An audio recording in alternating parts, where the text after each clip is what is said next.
The October wind swept across the Kansas prairie, carrying with it the scent of approaching winter and the sound of an angry crowd gathering in the town square of Cedar Falls.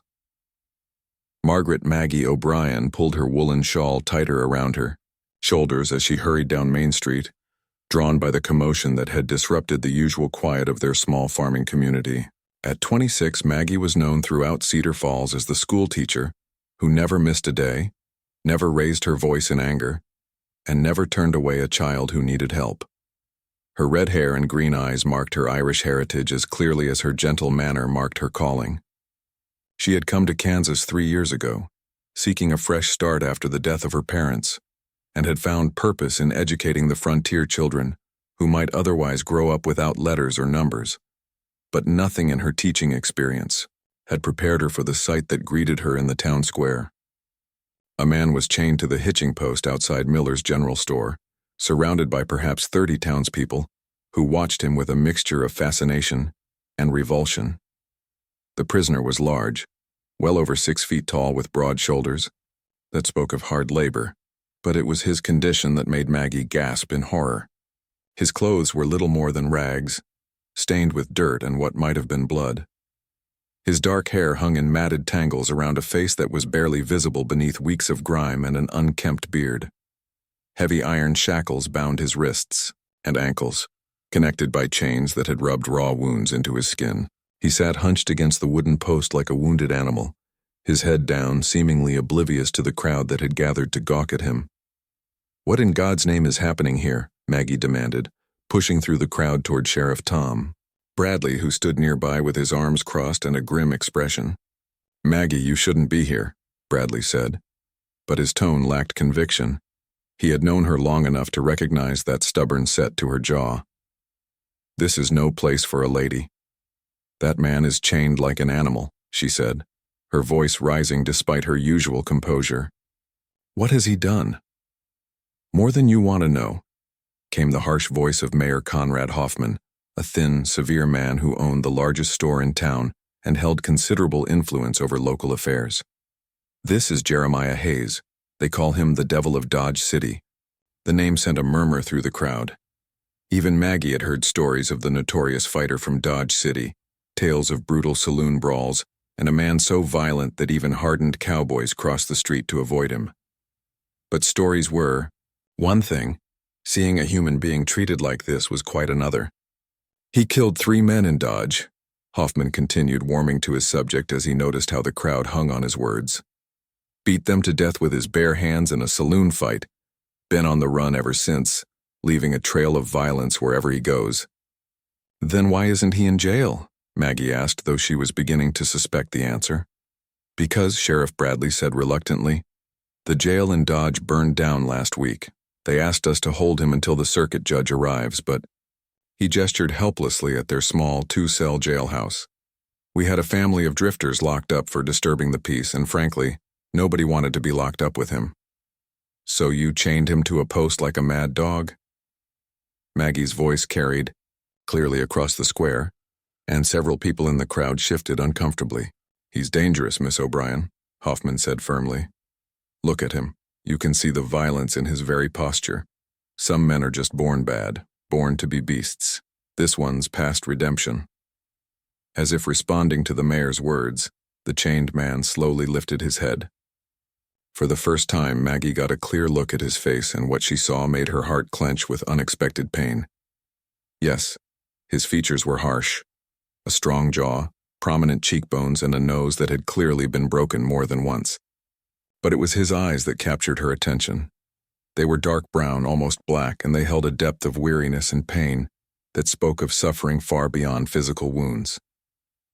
For just a moment, those eyes met hers across the crowd, and Maggie saw something that made her breath catch in her throat. Beneath the grime and the exhaustion and the carefully cultivated hardness, she saw intelligence. She saw awareness. And most surprisingly of all, she saw shame. This was not the gaze of a mindless beast or a born killer. This was the look of a man who knew exactly what he had become and hated himself for it. "Has he been fed?" she asked quietly. "Fed?" Hoffman laughed harshly. "Miss O'Brien, this isn't a charity case. He's a killer awaiting trial. He's also a human being, she replied, her voice gaining strength.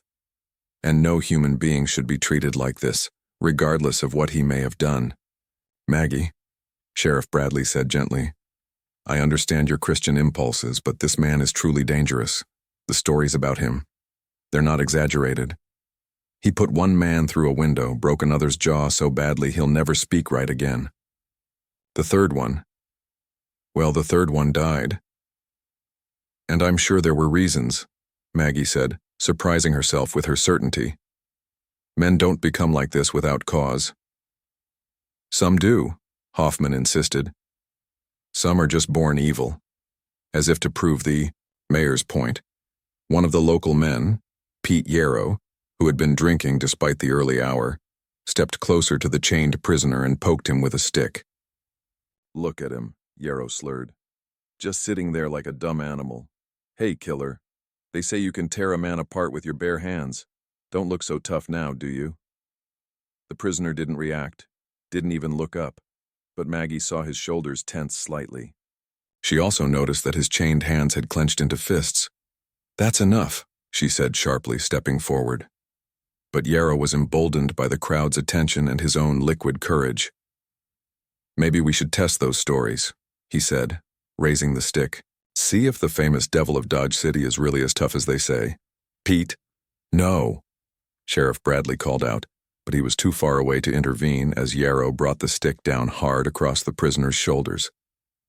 The reaction was instantaneous. Jeremiah Hayes exploded upward with a speed that seemed impossible for someone in heavy chains. His hand shot out and grabbed Yarrow by the throat, lifting him clear off the ground despite the restraints. The crowd screamed and scattered as the full terrifying power of the man became suddenly, violently apparent. Get the whip, someone shouted. Beat him down. He'll kill Pete. Shoot him. But even as the crowd panicked and several men reached for weapons, Maggie saw something that stopped her cold. Jeremiah's grip on Yarrow's throat was firm, but not crushing. He could have snapped the man's neck with ease, but he wasn't doing it. Instead, he was looking directly into Yarrow's eyes with an expression of controlled fury, teaching him a lesson about respecting dangerous men without actually harming him. After what felt like an eternity but was probably only seconds, Jeremiah set Yarrow back on the ground and released him. The drunk stumbled backward, gasping and clutching his throat, but very much alive and unharmed. Nobody shoots anybody, Maggie said loudly, stepping between the crowd and the prisoner. And nobody uses a whip on a chained man, not while I'm here. Miss O'Brien, Mayor Hoffman said, his voice tight with anger. You're interfering with the administration of justice. That man just assaulted a citizen. That man defended himself. Against an unprovoked attack, she replied, her Irish temper finally showing. And if this is what passes for justice in Cedar Falls, then we all need to take a long, hard look at ourselves. She turned to face Jeremiah, who had sunk back against the hitching post as though the brief explosion of violence had drained what little strength he had left. Up close, she could see that he was trembling, whether from exhaustion, fever, or something else she couldn't tell. What's your name? She asked quietly. He looked up at her with those dark, haunted eyes, and for a moment she thought he wouldn't answer. When he finally spoke, his voice was rough and barely above a whisper. They told you already. I'm the Devil of Dodge City. That's what they call you, Maggie said gently. I asked for your name. A long pause. Then, so quietly she almost didn't hear it. Jeremiah Hayes. Well, Mr. Hayes, she said, loud enough for the crowd to hear, my name is Margaret O'Brien, and I think you need food, water, and medical attention, in that order. Maggie, no, Sheriff Bradley warned. You can't. I can, and I will, she said firmly. If you won't treat him humanely, then I will. And I'll answer to God and the circuit judge for my actions just like the rest of you. As she walked toward the general store to gather supplies, Maggie could feel the weight of the entire town's disapproval on her shoulders. She also felt something else, the intense, wondering gaze of a man who hadn't expected kindness from anyone and didn't know how to respond to it. Behind her, the crowd continued to murmur and argue, but for the first time since his capture, Jeremiah Hayes lifted his head fully and watched someone walk away from him without fear or disgust in their eyes. It was the beginning of something neither of them could have anticipated, and something that would change both their lives forever. Word of Miss O'Brien's intervention spread through Cedar Falls faster than a prairie fire. By the time Maggie emerged from Miller's General Store with a basket of supplies, half the town seemed to have gathered in the square. She carried herself with dignity despite the hostile stares and whispered comments that followed her every step. "Fool woman's going to get herself killed," someone muttered. "Always knew that Irish blood would cause trouble," added another voice. Maggie ignored them all and approached Jeremiah with the same calm manner she used when dealing with frightened children in her classroom. He watched her warily as she knelt beside him, setting down a cloth bundle and a water jug. "I brought some bread and dried meat," she said quietly, untying the bundle. "And clean water. When did you last eat?" Jeremiah stared at the food as though it might be a trap. "Why?" he asked hoarsely. "Because you're human and humans need food." She broke off a piece of bread and held it out to him. "It's not poisoned if that's what you're worried about." His chained hands shook slightly as he reached for the bread, and Maggie noticed that the iron shackles had cut deep into his wrists.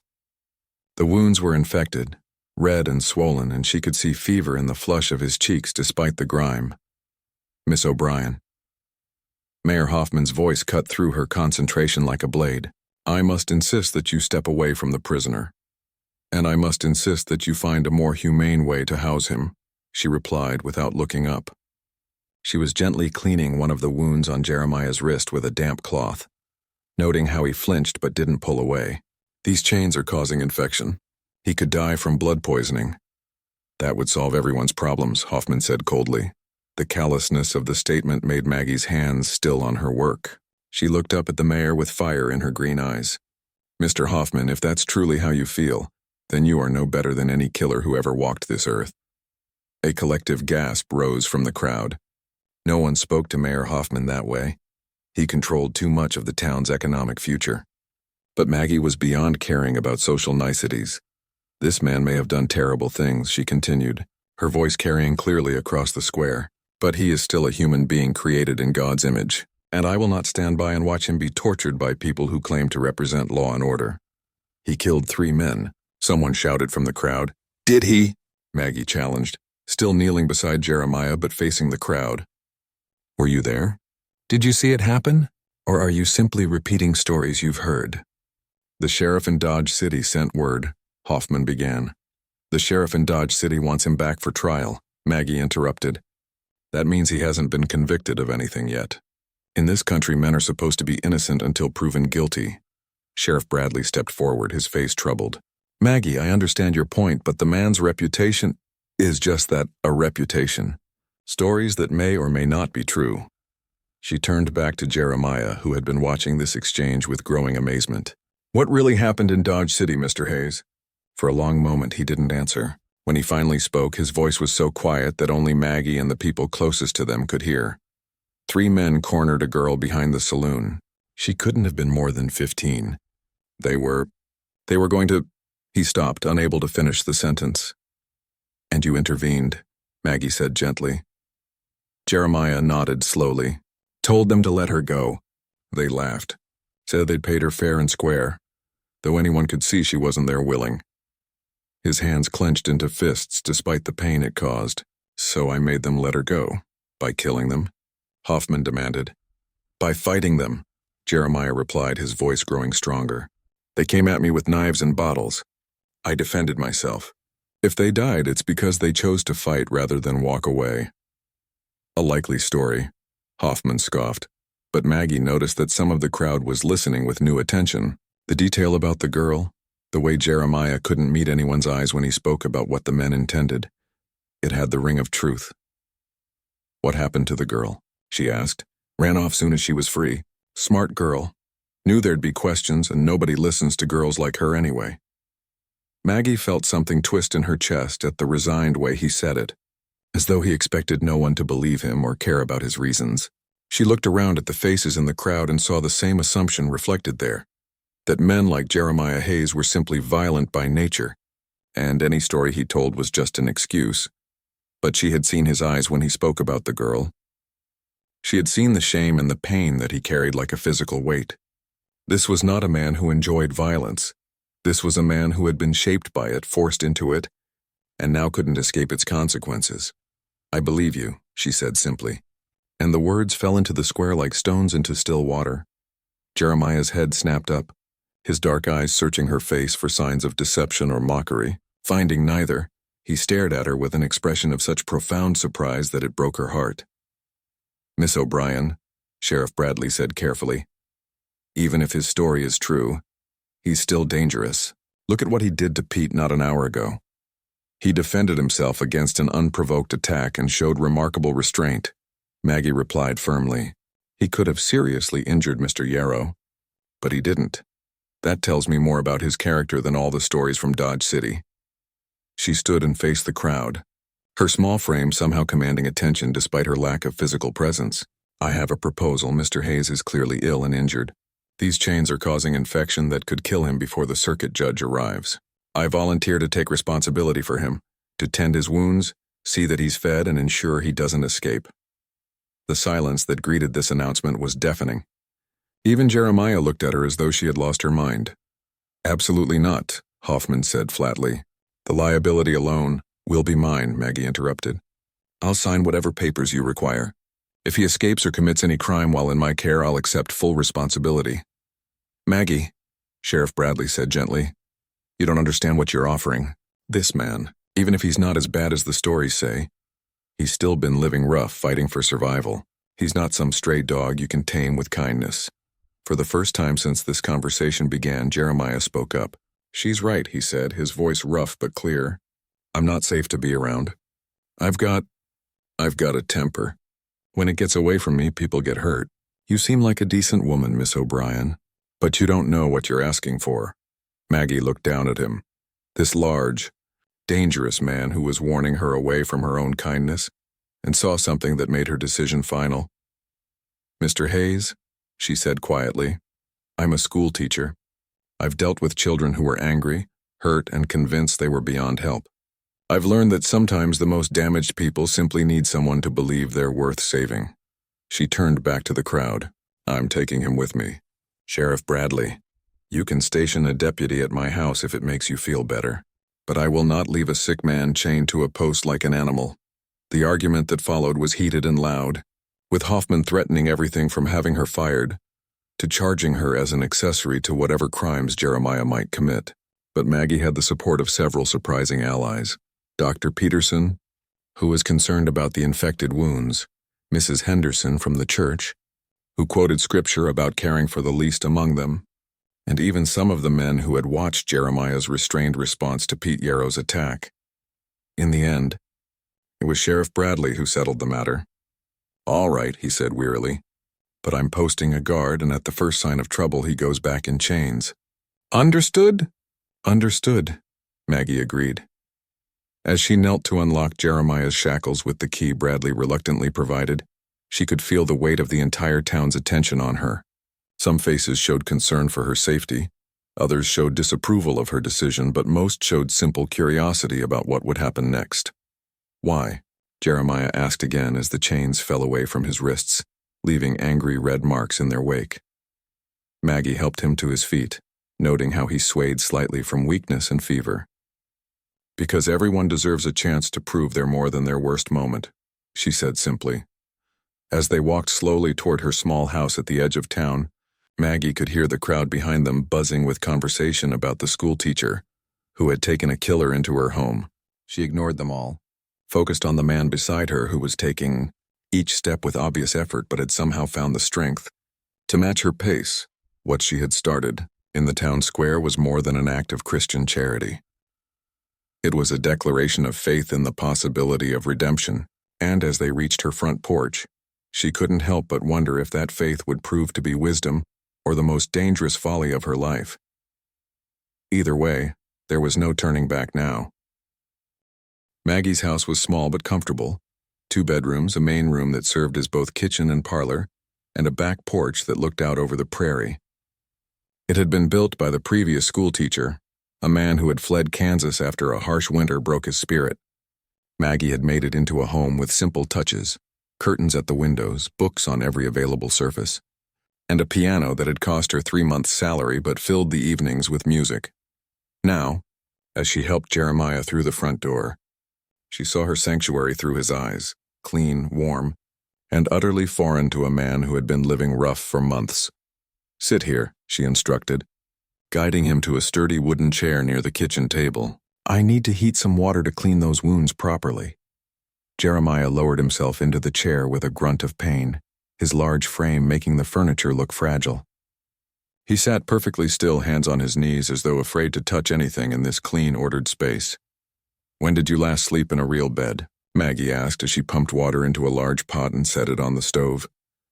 "Don't remember," he replied quietly. "Months, maybe. Been sleeping rough since Dodge. And before Dodge, where did you live?" Jeremiah was quiet for so long that Maggie thought he wouldn't answer. When he finally spoke, his voice carried the weight of old pain. "Had a place outside town. Small spread. Just enough for a few head of cattle and a decent garden. Built the house myself. What happened to it?" Another long pause. "Sold it to pay for my wife's doctoring. She was sick for a long time before she died." Maggie's hands stilled on the medical supplies she was gathering. "I'm sorry. Sarah was a good woman. Deserved better than what life gave her." His voice was flat, emotionless, but Maggie could hear the pain underneath. "After she passed, I stayed in town.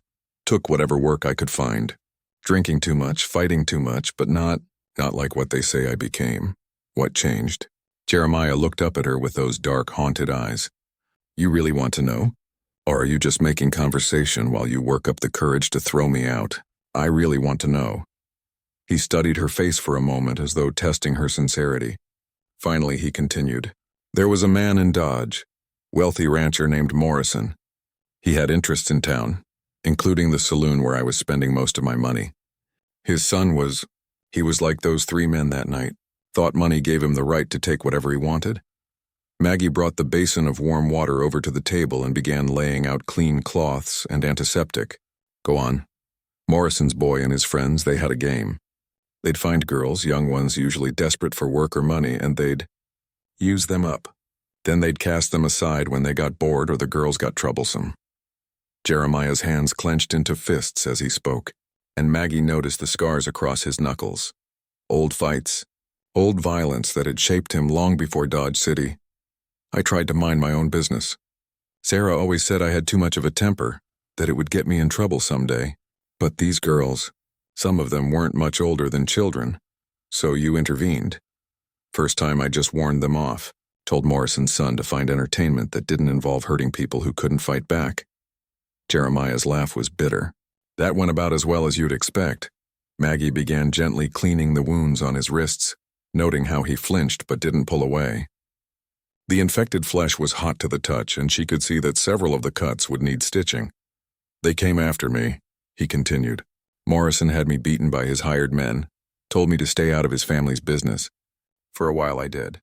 Drank more, kept my head down, tried not to see what was happening around me. But you couldn't ignore it forever. No. There was this girl. Couldn't have been more than 14, maybe 15. Mexican, I think, or maybe Apache. She was working at the saloon, but not like the other girls. She was just serving drinks, trying to earn honest money to send back to her family." Maggie could see where this story was heading, and her heart began to ache for both the girl and the man telling the tale. Morrison's son decided he wanted her. When she refused him, he decided to take what he wanted anyway. Had his friends hold her while he... Jeremiah's voice trailed off, and he closed his eyes as though trying to block out the memory. "You tried to stop them." "I tried to stop them," he confirmed. "But there were 4 of them, and I was drunk, and they were ready for me this time. They beat me half to death and left me in the alley behind the saloon. And the girl?" Jeremiah's voice dropped to barely a whisper. "They had their way with her. All of them. When they were done, Morrison's son threw a few coins at her and told her to keep quiet if she knew what was good for her." Maggie's hands shook with anger as she continued treating his wounds. "What happened next?" "I healed up, mostly. Took about 2 weeks. During that time, the girl, she tried to go to the sheriff, tried to get justice. But Morrison had the law in his pocket, and nobody was going to listen to the word of a Mexican girl against prominent white men, so she got no justice at all. None. Morrison even had her fired from the saloon. Made sure she couldn't find work anywhere in town. Last I heard, she was forced into the kind of life that Morrison's son probably figured she belonged in anyway. The antiseptic had cleaned away most of the infection, and Maggie could see that the wounds, while serious, would heal with proper care. But as she began stitching the worst of the cuts, she found herself thinking about the invisible wounds that no amount of medical skill could repair. That's when you decided to fight back. That's when I stopped caring about consequences. Jeremiah's voice hardened. I started looking for opportunities to make Morrison's son and his friends pay for what they'd done. Didn't take long. Men like that, they're always looking for trouble. The fight that made you famous. The fight that made me a killer. He opened his eyes and looked directly at her. Because that's what I became, Miss O'Brien. Maybe I started out trying to protect people who couldn't protect themselves, but somewhere along the way, I started enjoying the violence. Started looking forward to it. Maggie paused in her stitching. Do you enjoy it now? The question seemed to catch him off guard. He was quiet for a long moment, considering. No, he said finally. No, I don't think I do anymore. These days it just makes me tired. Then maybe you haven't lost yourself completely, she said gently, resuming her work. Why do you care? The question came out harsh, almost angry. You don't know me. You don't owe me anything. Why risk your reputation, your safety, your whole life for someone like me? Maggie finished the last stitch and sat back to examine her work. The wounds would heal, she was certain of that. Whether the man carrying them could heal was another question entirely. Because, she said, meeting his dark gaze steadily, I've seen what you could become. This afternoon, when that man attacked you with the stick, you could have killed him easily. Instead, you taught him a lesson and let him go. That tells me that somewhere under all this pain and anger, there's still a good man trying to find his way home. Jeremiah stared at her as though she were speaking a foreign language. And what if you're wrong? What if there's nothing left worth saving? Then we'll cross that bridge when we come to it. Maggie began packing up her medical supplies. But I don't think I'm wrong, Mr. Hayes. I think you've been running from yourself for so long that you've forgotten who you used to be. Jeremiah, he said quietly. What? My name. If you're going to risk everything to help me, you might as well call me by my first name. Maggie smiled, the first genuine smile she had felt all day. All right, Jeremiah, and you can call me Maggie. As evening fell over the Kansas prairie, they sat in comfortable silence while Maggie prepared a simple meal of bread, cheese, and preserved meat. Outside, she could see Deputy Morrison, no relation to the Dodge City Morrisons. Settling in for the night watch that Sheriff Bradley had insisted upon it was the beginning of something neither of them could have anticipated, a gradual healing that would prove more challenging and more rewarding than either the teaching of children or the tending of wounds. But as they shared their first meal together, both Maggie and Jeremiah felt a cautious hope beginning to bloom in the quiet spaces between words. The hope that redemption might be possible, even for a man who had forgotten how to believe in his own worth. The first week of Jeremiah's convalescence passed quietly, with a routine that surprised both of them with its normalcy. Each morning, Maggie would check his wounds before leaving for school, and each evening she would return to find him exactly where she had left him, sitting in the kitchen chair, staring out the window at the endless prairie, moving as little as possible to avoid drawing attention from Deputy Morrison outside. You don't have to be a prisoner in here, she said one evening as she prepared their simple dinner. The deputy is there to watch, not to keep you chained to that chair. Jeremiah looked up from the book he had been attempting to read, one of her teaching primers, she noticed with amusement. Figured it was better not to give folks any reason to complain about your decision to help me. How considerate of you, she replied, though she could hear the strain in his voice. A man his size, accustomed to physical labor and wide open spaces, was clearly struggling with the confinement. But you're healing well, and I think some fresh air might do you good. Miss O'Brien, Maggie, I appreciate what you're doing. But nothing. She set a plate in front of him with more force than necessary. Tomorrow is Saturday, no school. We're going to take a walk and you're going to get some proper exercise before you waste away to nothing in that chair. Jeremiah looked as though he might argue, but something in her expression convinced him to simply nod and return to his reading. Maggie noticed that he was further along in the primer than she had expected. The man was clearly intelligent, despite his rough exterior and limited formal education. That night, she lay awake listening to the sounds of the prairie wind and wondering what she had gotten herself into. The past week had been a revelation. Jeremiah was nothing like the savage beast the townspeople had expected. He was quiet, thoughtful, and surprisingly gentle in his movements around her small house. He helped with simple tasks when she allowed it, never presumed to touch her belongings without permission, and treated her with a courtesy that would have put many so-called gentlemen to shame. But she also saw the shadows that crossed his face when he thought she wasn't looking, the way his hands sometimes clenched into fists without his seeming to realize it, and the careful distance he maintained between himself and everything around him, as though he expected to have to leave at a moment's notice.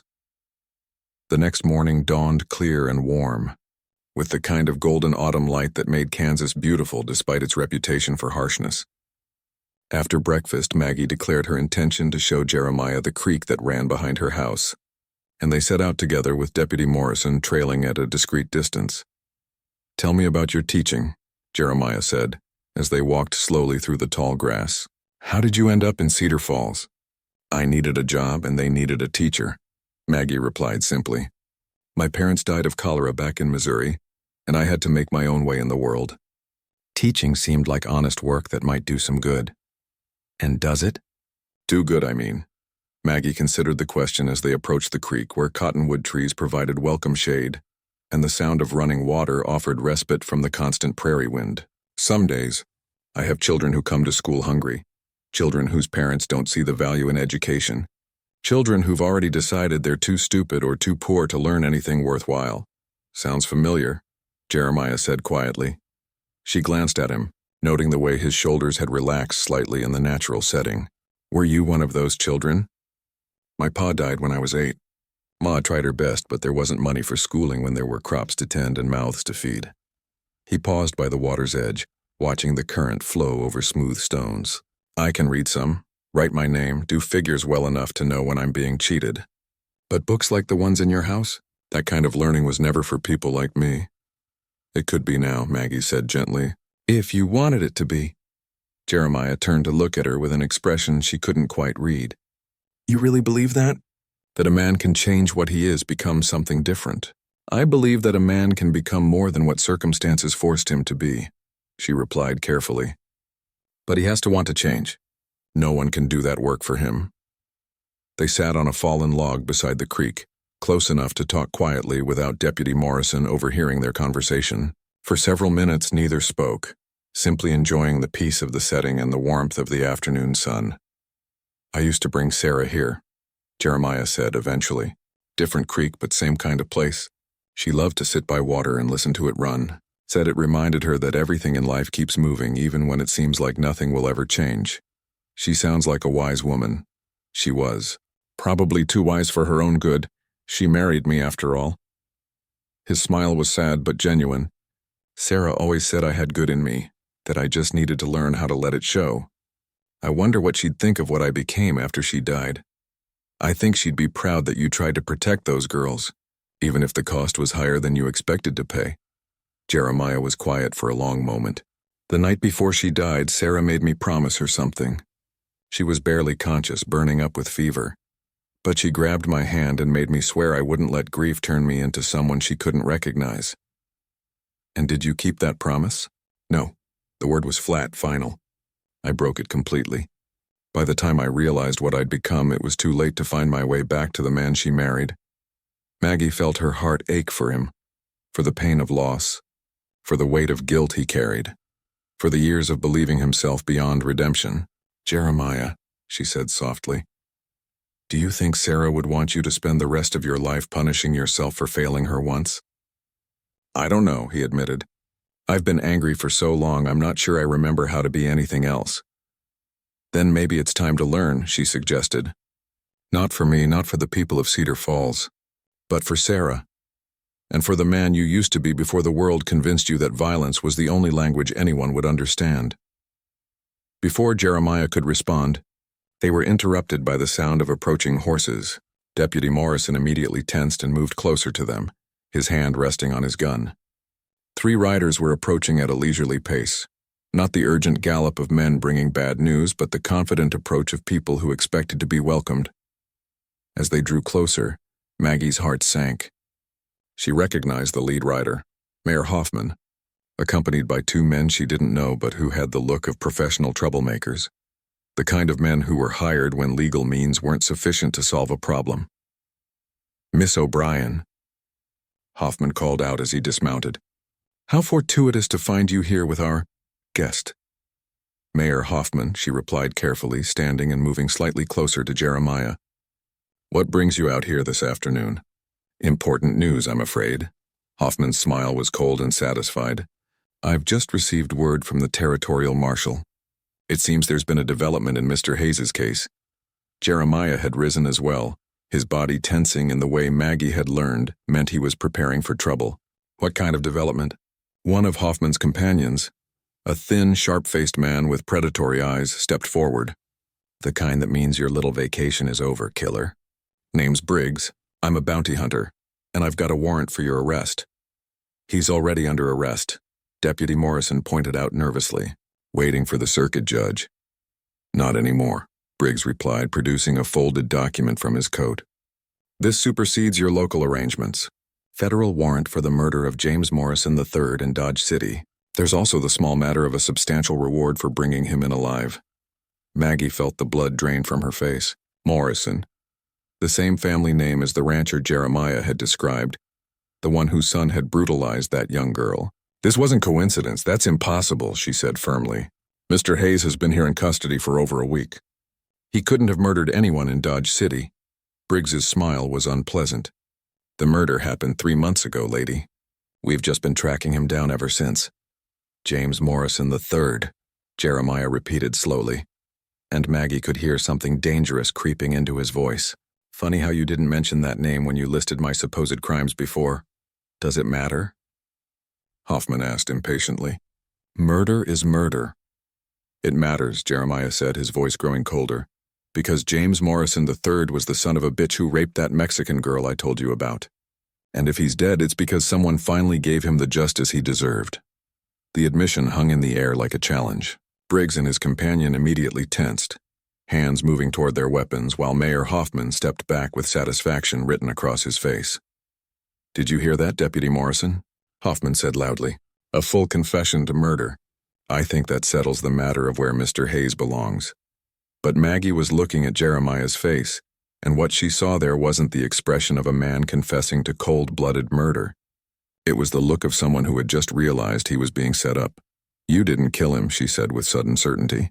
"You didn't kill James Morrison III." "No," Jeremiah replied quietly, his eyes never leaving Briggs's face. "I didn't. But someone did, and now they need someone to blame for it." The pieces were falling into place with terrible clarity.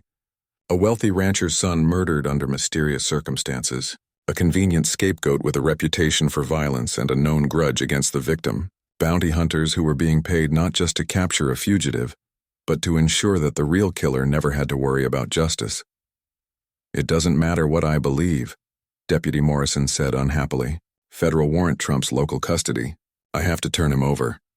"Like hell you do," Maggie said, surprising everyone with the steel in her voice. "This whole thing stinks of setup and bribery. I won't let you take him without a fight."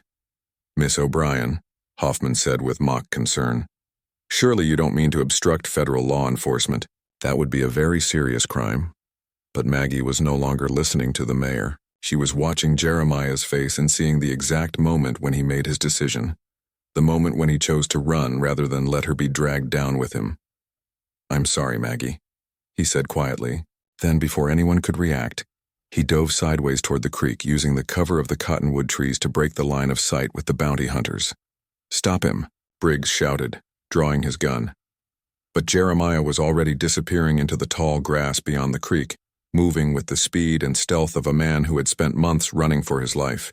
By the time the bounty hunters reached the water's edge, he was gone, vanished into the vast Kansas prairie as though he had never existed at all. Maggie stood perfectly still, watching the ripples spread across the creek's surface where Jeremiah had crossed, and felt her heart breaking for a man who believed himself so dangerous that even kindness couldn't save him. The hunt was about to begin again. and this time she feared it might not end until someone was dead. The search for Jeremiah Hayes consumed Cedar Falls for the next 3 days. Bounty hunters Briggs and Coleman, along with a hastily assembled posse of local men, scoured the countryside in ever-widening circles, following tracks that seemed to vanish as mysteriously as they appeared. It was as though the prairie had simply swallowed the fugitive whole. Maggie went through the motions of teaching her classes, but her heart wasn't in the lessons. The children sensed her distraction and grew restless, whispering among themselves about the dangerous man their teacher had tried to help. More than once, she caught fragments of conversation that made her blood boil. Speculation about whether Jeremiah had threatened her, whether she had been bewitched by a killer, whether the whole town was in danger because of her foolish compassion. Miss O'Brien, 8-year-old Tommy Fletcher, raised his hand during afternoon arithmetic. "My pa says the bad man might come back to hurt you." "Is that true?" 23 pairs of eyes turned toward her, waiting for an answer. Maggie set down her chalk and faced her students with as much calm as she could muster. "Sometimes, children, people say things when they're frightened that aren't necessarily true. Mr. Hayes never threatened me or anyone else while he was recovering from his injuries. He was actually quite gentle and polite." "But he's a killer," insisted 12-year-old Mary Hoffman, the mayor's daughter. "Papa says he confessed to murder right in front of everyone. People sometimes say things they don't mean when they're angry or frightened," Maggie replied carefully. "It's important not to judge others based on rumors or fear." "Are you frightened, Miss O'Brien?" little Sarah Donovan asked with the innocent directness of childhood. Maggie considered the question seriously. Was she frightened? Yes, but not of Jeremiah Hayes. She was frightened for him, frightened of what would happen when the bounty hunters eventually tracked him down, frightened that a good man might die because the world had convinced him he was beyond redemption. "Yes, Sarah," she said honestly, "I am frightened. But not for the reasons you might think." That evening, as Maggie walked home through the lengthening shadows, she found Sheriff Bradley waiting on her front porch. His expression was troubled, and she could see the weight of responsibility wearing on him. "Evening, Maggie," he said, touching his hat brim. "Mind if we talk?" "Of course." She unlocked her door and led him into the kitchen, noting how empty the house felt without Jeremiah's quiet presence. "Coffee?" "That would be appreciated." Bradley settled into the chair that Jeremiah had occupied during his recovery, and Maggie felt a pang of loss. "I wanted to apologize for what happened at the creek. If I'd known what Briggs was really after." "You'd have done your duty anyway," Maggie said without accusation as she prepared the coffee. "You're a good sheriff, Tom, but you're also bound by law." "I understand that, do you?" "Because I'm not sure I understand any of this." He accepted the cup she offered and wrapped his hands around it as though seeking warmth. 3 days ago, I would have sworn that Jeremiah Hayes was exactly what his reputation claimed. A dangerous killer who belonged in chains. But watching him these past weeks, seeing how he behaved in your home— "You're having doubts, I'm having doubts," he confirmed. "A man planning to murder someone doesn't spend his evenings reading school books and helping with dishes.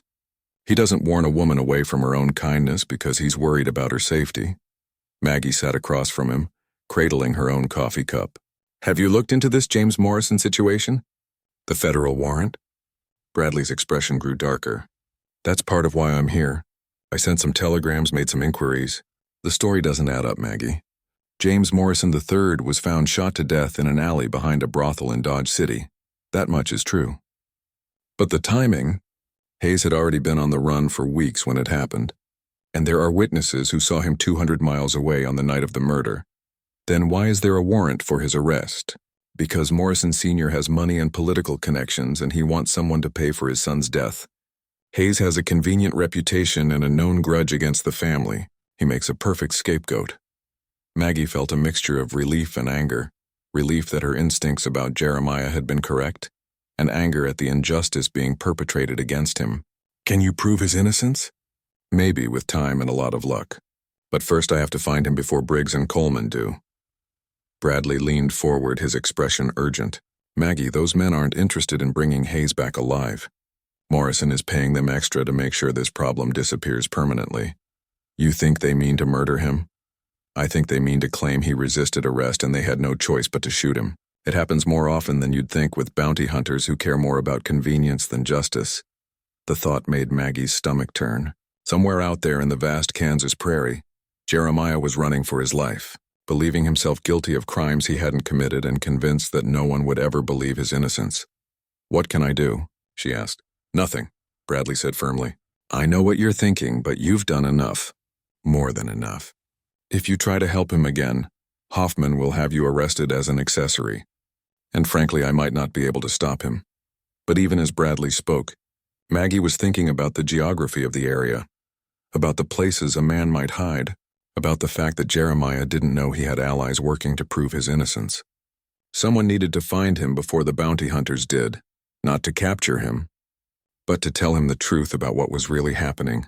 After Bradley left, Maggie sat alone in her kitchen, staring at the chair where Jeremiah had spent so many quiet hours.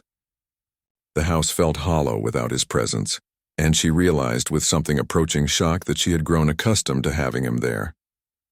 More than accustomed, she had come to care for him in ways that had nothing to do with Christian charity and everything to do with the man she had seen beneath the reputation.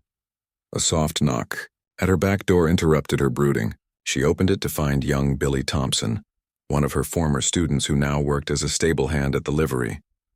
"Miss O'Brien," he whispered urgently. "I got a message for you." "From him." Her heart leaped. "From Jeremiah? Where is he?" "Can't say exactly, but he's safe for now. He wanted you to know he's sorry for running, sorry for bringing trouble down on you, and he wanted me to give you this." Billy pressed a folded piece of paper into her hand, then disappeared back into the darkness as quickly as he had come. With trembling fingers, Maggie unfolded the note, recognizing the careful, deliberate handwriting she had seen when Jeremiah attempted to help with her lesson preparations. "Maggie, I know you probably think I'm guilty now that you've heard about Morrison's son. I wanted you to know that I didn't kill him, but I understand if you don't believe me. Men like me don't get the benefit of the doubt, and maybe we don't deserve it. Thank you for showing me what kindness looks like. For a few days you made me remember what it felt like to be human. I won't forget that, no matter what happens. Don't try to find me. I've brought enough trouble into your life." Maggie read the note twice, then pressed it against her chest as tears she had been holding back for days finally began to fall. He was still running, still believing himself beyond redemption, still convinced that his presence brought nothing but danger to anyone who showed him compassion. "No," Jeremiah replied quietly, his eyes never leaving Briggs's face. "I didn't. But someone did, and now they need someone to blame for it." The pieces were falling into place with terrible clarity. A wealthy rancher's son murdered under mysterious circumstances. A convenient scapegoat with a reputation for violence and a known grudge against the victim. Bounty hunters who were being paid not just to capture a fugitive, but to ensure that the real killer never had to worry about justice. "It doesn't matter what I believe," Deputy Morrison said unhappily. "Federal warrant trumps local custody. I have to turn him over." "Like hell you do," Maggie said, surprising everyone with the steel in her voice. "This whole thing stinks of setup and bribery. I won't let you take him without a fight." "Miss O'Brien," Hoffman said with mock concern, "surely you don't mean to obstruct federal law enforcement? That would be a very serious crime." But Maggie was no longer listening to the mayor. She was watching Jeremiah's face and seeing the exact moment when he made his decision. The moment when he chose to run, rather than let her be dragged down with him. "I'm sorry, Maggie," he said quietly. Then, before anyone could react, he dove sideways toward the creek, using the cover of the cottonwood trees to break the line of sight with the bounty hunters. "Stop him," Briggs shouted, drawing his gun. But Jeremiah was already disappearing into the tall grass beyond the creek, moving with the speed and stealth of a man who had spent months running for his life. By the time the bounty hunters reached the water's edge, he was gone, vanished into the vast Kansas prairie as though he had never existed at all. Maggie stood perfectly still, watching the ripples spread across the creek's surface where Jeremiah had crossed, and felt her heart breaking for a man who believed himself so dangerous that even kindness couldn't save him. The hunt was about to begin again, and this time she feared it might not end until someone was dead. The search for Jeremiah Hayes consumed Cedar Falls for the next 3 days. Bounty hunters Briggs and Coleman, along with a hastily assembled posse of local men, scoured the countryside in ever-widening circles, following tracks that seemed to vanish as mysteriously as they appeared. It was as though the prairie had simply swallowed the fugitive whole.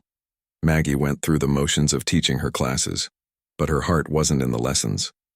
The children sensed her distraction and grew restless, whispering among themselves about the dangerous man their teacher had tried to help. More than once she caught fragments of conversation that made her blood boil. Speculation about whether Jeremiah had threatened her, whether she had been bewitched by a killer, whether the whole town was in danger because of her foolish compassion. Miss O'Brien, 8-year-old Tommy Fletcher, raised his hand during afternoon arithmetic. My pa says the bad man might come back to hurt you. Is that true? 23 pairs of eyes turned toward her, waiting for an answer.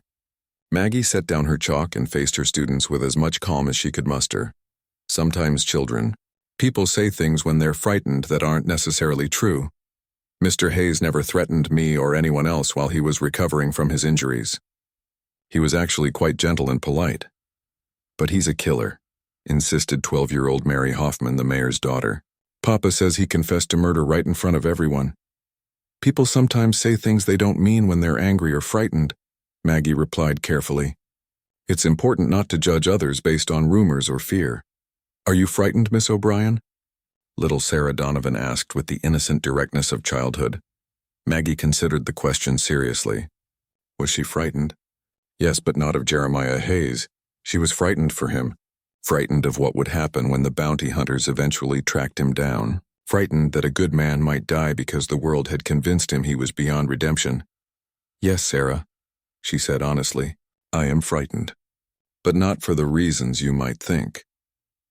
That evening, as Maggie walked home through the lengthening shadows, she found Sheriff Bradley waiting on her front porch.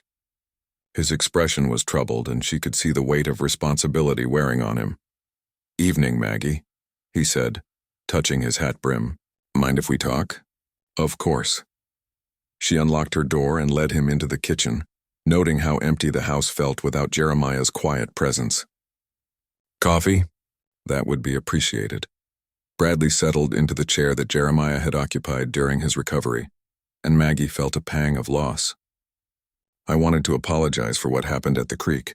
If I'd known what Briggs was really after, you'd have done your duty anyway, Maggie said without accusation as she prepared the coffee. You're a good sheriff, Tom, but you're also bound by law. I understand that. Do you? Because I'm not sure I understand any of this. He accepted the cup she offered and wrapped his hands around it as though seeking warmth. 3 days ago, I would have sworn that Jeremiah Hayes was exactly what his reputation claimed, a dangerous killer who belonged in chains. But watching him these past weeks, seeing how he behaved in your home, you're having doubts. I'm having doubts, he confirmed. A man planning to murder someone doesn't spend his evenings reading school books and helping with dishes. He doesn't warn a woman away from her own kindness because he's worried about her safety. Maggie sat across from him, cradling her own coffee cup. Have you looked into this James Morrison situation? The federal warrant? Bradley's expression grew darker. That's part of why I'm here. I sent some telegrams, made some inquiries. The story doesn't add up, Maggie. James Morrison III was found shot to death in an alley behind a brothel in Dodge City. That much is true. But the timing... Hayes had already been on the run for weeks when it happened. And there are witnesses who saw him 200 miles away on the night of the murder. Then why is there a warrant for his arrest? Because Morrison Sr. has money and political connections, and he wants someone to pay for his son's death. Hayes has a convenient reputation and a known grudge against the family. He makes a perfect scapegoat. Maggie felt a mixture of relief and anger. Relief that her instincts about Jeremiah had been correct, and anger at the injustice being perpetrated against him. Can you prove his innocence? Maybe with time and a lot of luck. But first I have to find him before Briggs and Coleman do. Bradley leaned forward, his expression urgent. Maggie, those men aren't interested in bringing Hayes back alive. Morrison is paying them extra to make sure this problem disappears permanently. You think they mean to murder him. I think they mean to claim he resisted arrest, and they had no choice but to shoot him. It happens more often than you'd think with bounty hunters who care more about convenience than justice.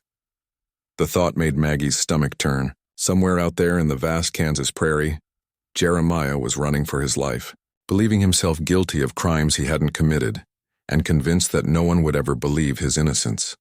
What can I do? She asked. Nothing, Bradley said firmly. I know what you're thinking, but you've done enough. More than enough. If you try to help him again, Hoffman will have you arrested as an accessory, and frankly, I might not be able to stop him. But even as Bradley spoke, Maggie was thinking about the geography of the area, about the places a man might hide, about the fact that Jeremiah didn't know he had allies working to prove his innocence. Someone needed to find him before the bounty hunters did, not to capture him, but to tell him the truth about what was really happening.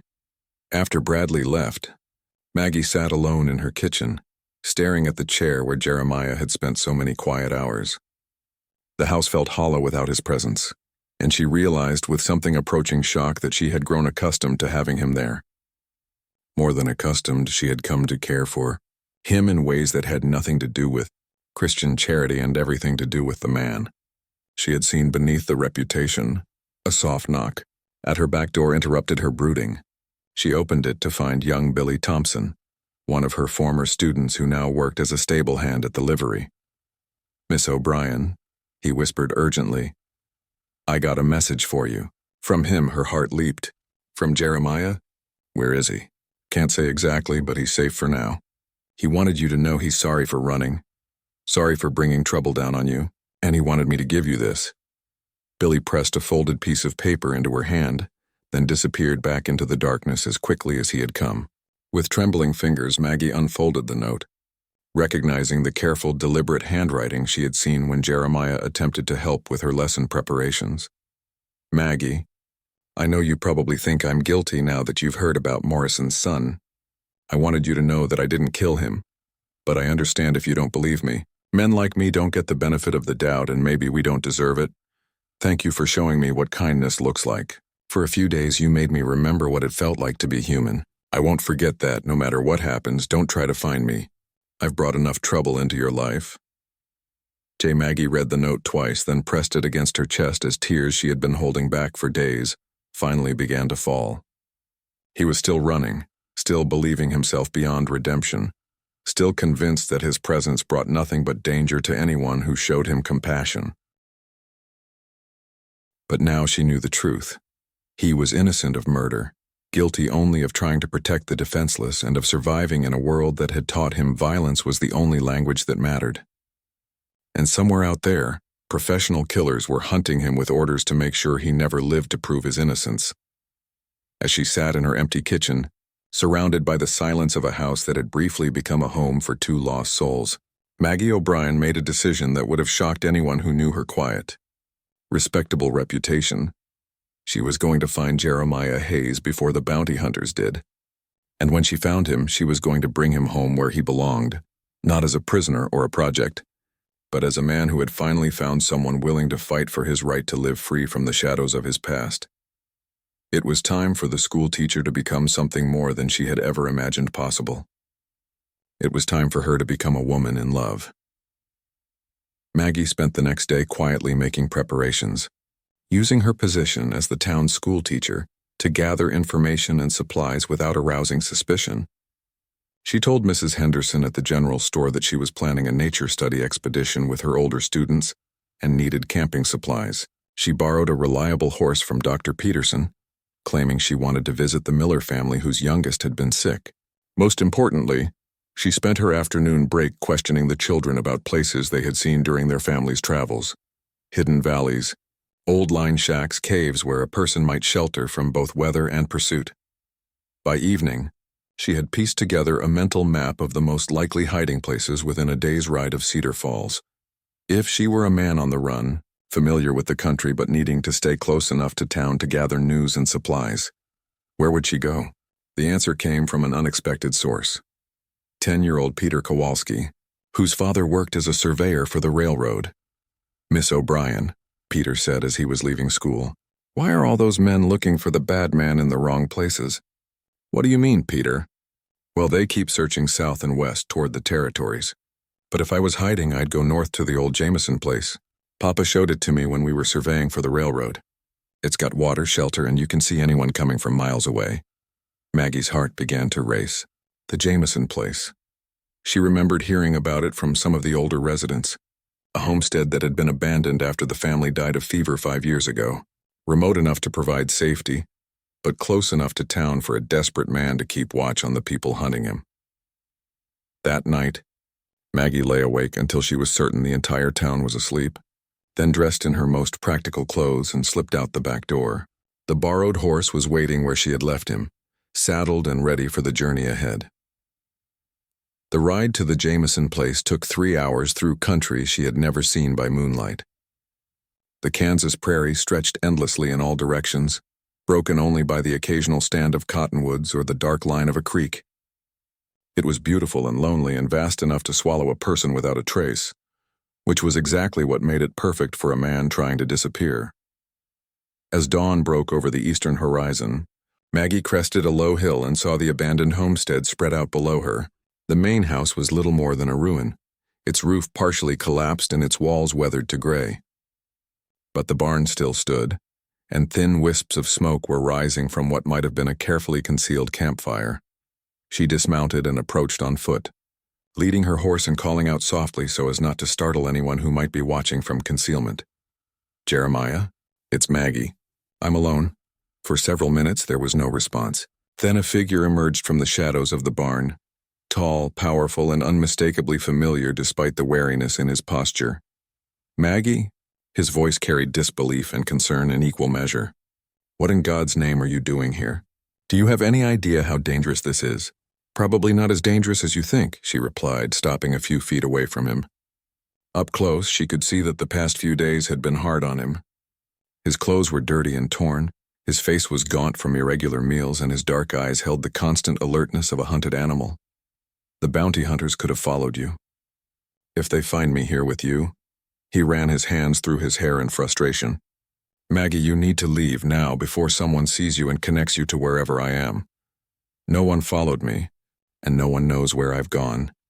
She moved closer, noting the small campfire he had built in a sheltered corner of the barn, the bedroll spread on clean straw, the simple attempts he had made to create a temporary refuge. "Jeremiah, we need to talk. There are things you don't know, things that change everything. Nothing changes the fact that I'm wanted for murder. A murder you didn't commit." The words stopped him cold, and she saw hope and fear war in his expression. "Sheriff Bradley did some investigating. You have an alibi for the night James Morrison III was killed, witnesses who saw you hundreds of miles away." Jeremiah sank onto a makeshift seat beside his campfire, staring at her as though she had spoken in a foreign language. That's not possible. The warrant is false. Morrison Sr. is using his money and influence to frame you for his son's murder because you're a convenient scapegoat with a reputation and a motive." Maggie knelt beside him, close enough to see the exhaustion and confusion in his face. "The bounty hunters aren't trying to bring you back for trial, Jeremiah. They're being paid to kill you." But I confessed. In front of everyone, I said, "You said that if James Morrison III was dead, it was because someone gave him the justice he deserved. That's not the same as admitting you killed him." She reached out hesitantly and touched his hand, feeling the calluses and scars that told the story of his hard life. "You were angry and you spoke without thinking. But you didn't confess to murder." For a long moment, Jeremiah sat in silence, absorbing the implications of what she was telling him. When he finally looked up, his dark eyes were bright with unshed tears. "You believe me," he said wonderingly. "Even after everything, you still believe I'm innocent." "I know you're innocent." The certainty in her voice surprised them both. "Not because of alibis or witnesses or any evidence Sheriff Bradley might have found. I know because I know you. The man who spent evenings reading school books and helping with dishes isn't capable of cold-blooded murder. Maggie." His voice was rough with emotion he was struggling to contain. "You don't understand what you're risking by being here. Even if you're right about the warrant being false, even if Bradley can prove my innocence, there are still people who want me dead. People with money and power who won't stop hunting me just because some small-town sheriff says I'm innocent. Then we don't give them the chance to find you." She had been thinking about this during the long ride, and now the plan seemed clear and inevitable. "We leave Kansas, tonight, together." Jeremiah's head snapped up and she saw shock replace the exhaustion in his expression. "Maggie, what are you saying?" "I'm saying that I love you." The words came out in a rush, surprising her with their intensity and certainty. "I love the man who warned me away from his own danger because he was worried about my safety. I love the man who defended young women against predators even when it cost him everything. I love the man who's been so convinced he was a monster that he couldn't see the goodness in his own heart. "You can't love me," he protested, but his voice lacked conviction. "You barely know me. I know that you read my books when you thought I wasn't looking because you were hungry to learn. I know that you never touched anything in my house without permission, because you respected my space. I know that you have nightmares about your wife and wake up calling her name because you still blame yourself for not being able to save her." She moved closer, close enough to see the tears that were finally spilling down his weathered cheeks. "And I know that somewhere in the past week, I stopped being able to imagine a life that didn't include you in it." Jeremiah reached up with shaking hands and cupped her face gently, as though she might disappear if he moved too quickly. "Maggie, I'm not a good man. I've done things, hurt people. You're the best man I've ever known," she interrupted. "Not perfect, not without flaws or regrets, but fundamentally good in ways that matter. And if you'll have me, I want to spend whatever time we have left learning just how good you can be when someone believes in you completely." For answer, Jeremiah pulled her against him and held her as though she were the most precious thing in the world. They stayed that way for several minutes, two wounded souls finding healing in each other's arms, while the Kansas sun climbed higher and the prairie wind whispered promises of freedom beyond the horizons. "Where would we go?" he asked finally. "Oregon, California. Somewhere far enough away that Morrison's influence can't reach us. Somewhere we can start over with new names and new lives." She pulled back to look at him seriously. "It won't be easy, and it won't be the life either of us planned, but it will be ours. What about your teaching? Your house, your whole life here?" "My life is wherever you are," she said simply. "Everything else is just details." Jeremiah studied her face for a long moment, searching for any sign of doubt or regret. Finding none, he nodded slowly. "All right, but we do this my way, carefully, quietly, and with a plan that keeps you safe if something goes wrong." "Nothing's going to go wrong," Maggie said with more confidence than she felt. But as they began making preparations for a journey that would take them far from everything they had ever known, both of them understood that they were betting their lives on love being stronger than fear, justice being more powerful than corruption, and hope being worth any sacrifice required to protect it. The sun was setting over the Kansas prairie, painting the sky in shades of gold and crimson, when Maggie O'Brien and Jeremiah Hayes began their ride toward an uncertain but shared future. Behind them lay the ruins of old lives. Ahead lay the promise of something new, something that would be tested by hardship and shaped by love, but would ultimately prove that some bonds are too strong for any force on earth to break.